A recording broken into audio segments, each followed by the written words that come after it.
अस्सलामु अलैकुम dear viewers. हमारा आज का टॉपिक है, क्या कान कटे हुए जानवर की कुर्बानी करना जायज़ है या नहीं।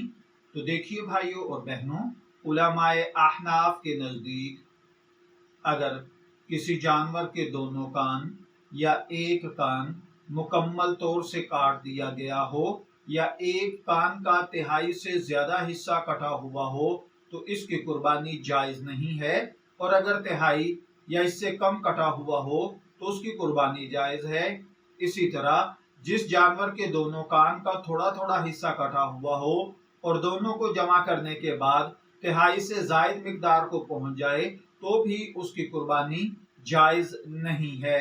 मैं दुआ गो हूँ अल्लाह ताला हमें इन बातों को समझकर इनके मुताबिक अमल करने की तौफीक अता फरमाए।